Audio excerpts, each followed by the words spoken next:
If I were to ask you what your least favorite part of an exam is, I'm sure some of you would say it's the essays. When answering essay questions, there really isn't any guessing. For about 2 to 3 hours, you're supposed to be constantly writing your booklet information straight from your head.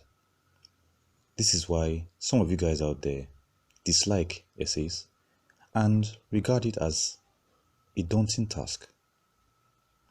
In today's video, I'm going to tell you how to write great essays all the time during exams. Stay tuned.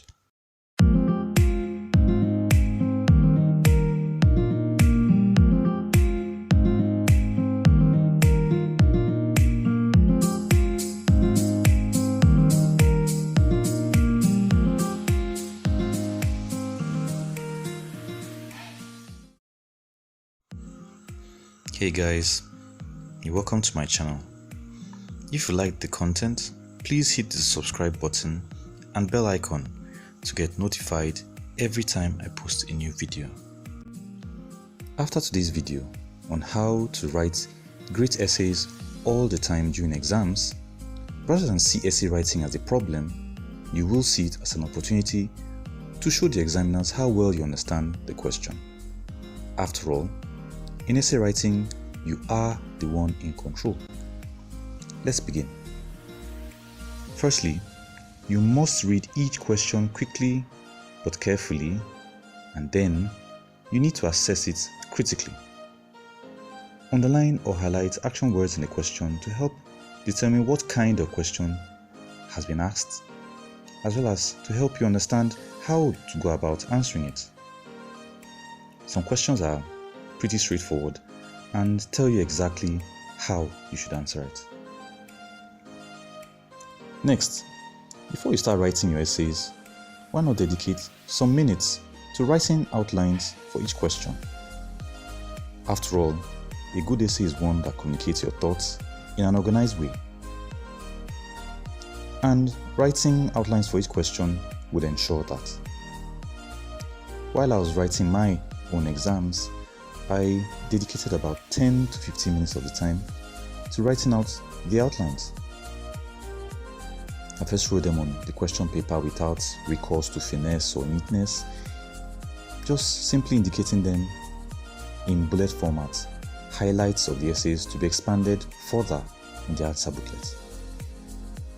This must be done for all the questions you've chosen to answer as quickly as your mind can push it out. Honestly, as far as I'm concerned, this is a lifesaver because during the 2-3 hours of actual essay writing, your brain may get fatigued and forget essential parts of the essay. So they will actually act as reminders. Furthermore, you could rewrite the outlines neatly in your answer booklet. If you do this, it will form part of your answer, giving the examiner an insight into your thought process, making it easier for them to mark your script. Thirdly, most essays follow a 5-paragraph pattern, but it isn't a rule you must follow. It really depends on what you're asked. However, 3 things are certain. There must be a beginning or introduction, a middle or a body, and an end or a conclusion.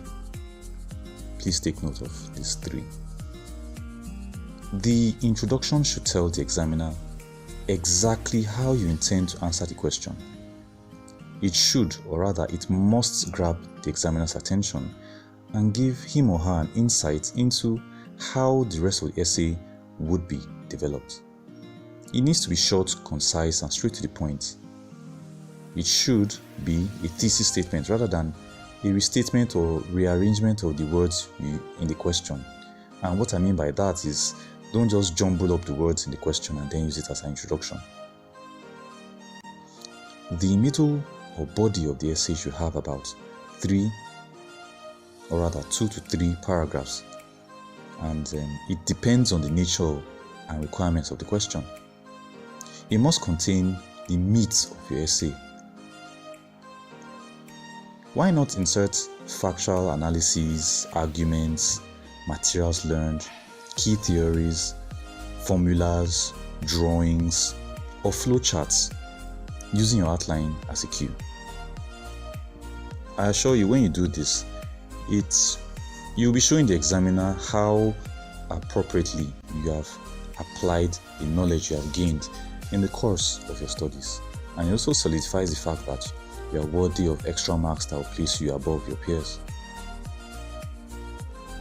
Finally, in 3 sentences, organize or write your conclusion.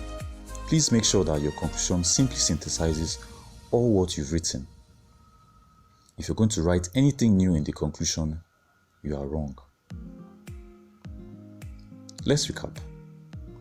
In order to write great essays all the time during exams, you need to do the following.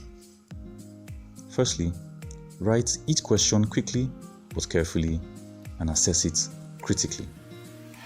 Next, dedicate about 10 to 15 minutes to write outlines for each question you've chosen to answer.